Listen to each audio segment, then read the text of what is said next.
Her story is often told as a rise to fame, but it is more accurately a story of endurance. Born into a large, struggling family in Quebec, she grew up where survival mattered more than comfort and music mattered more than silence.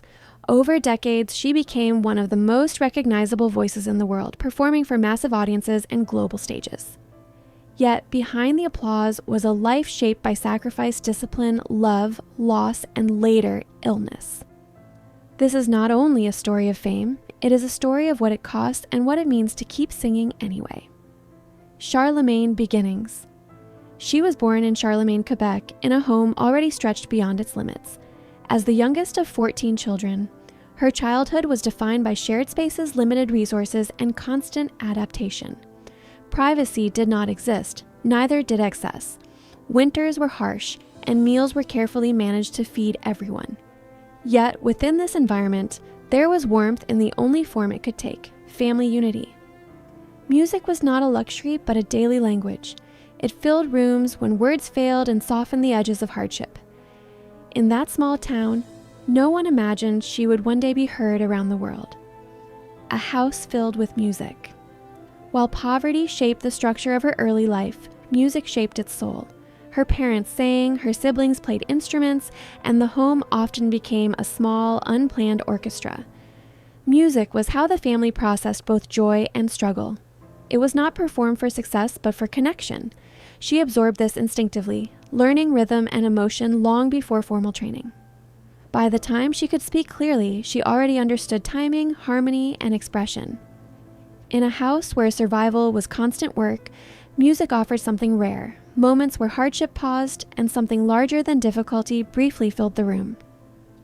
The kitchen table moment. At around 5 years old, she climbed onto a kitchen table and sang for her family. It was not a performance shaped by fear or hesitation, but by certainty. The room fell quiet in a way her family would never forget. Her voice carried something unmistakable: clarity, strength, and emotional depth far beyond her age. Her parents recognized it immediately, though they did not yet know what it would become. It was not seen as a path to fame at first, but as a remarkable gift inside a struggling household. That moment quietly changed the direction of her entire future. The first breakthrough years. Later, her older brother and mother helped record a demo of an original French song and sent it to a respected music manager in Quebec. He initially dismissed it, as he had done with countless others. But something about her voice made him return to it again. When he met her, expecting a polished artist, he instead found a young girl with intense focus and emotional maturity in her singing. He was moved deeply and chose to take a risk that would define both their lives. He became her manager and committed fully to developing her potential from that moment forward. Rise in Quebec. Her early French language albums gained attention quickly within Quebec. The audience responded not just to her voice, but to her sincerity and emotional precision. She was young, but her performances carried depth that felt far beyond her years. However, success in Quebec was only the beginning. Her manager understood that she could reach far beyond regional fame. To prepare her for a global audience, they began refining her image and expanding her skills. This included language training, performance coaching, and media preparation. It was a structured transformation, built not to replace her identity, but to strengthen it for the world stage. Love and controversy. As she transitioned into adulthood, her relationship with her manager deepened into something far more complex. The professional bond that had guided her early career evolved into a private love that the public would later scrutinize intensely. The age difference and power dynamics became topics of debate and misunderstanding outside their private world. Yet within it, they built a partnership grounded in loyalty, ambition, and emotional dependency. Their connection shaped both her personal life and her career trajectory. Despite criticism, they remained bound together for decades, navigating fame, pressure, and eventual family life with a shared sense of purpose. Global stardom. Her transition into the English language market marked the beginning of global recognition. With powerful vocal control and emotional delivery, she became a dominant force in international music. Stadiums filled with audiences who came not just to hear songs, but to experience them. Her performances became known for precision and emotional intensity. Over time, she released music that defined eras and soundtracked major cultural moments. Yet global fame brought constant pressure. expectations to outperform herself repeatedly, to remain flawless, and to carry the weight of being both artist and symbol. She did, for years, with remarkable discipline. Loss and collapse of a foundation. Behind the success, her personal world faced profound loss.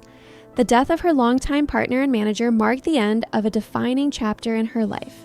He had been central to her career and emotional stability for decades.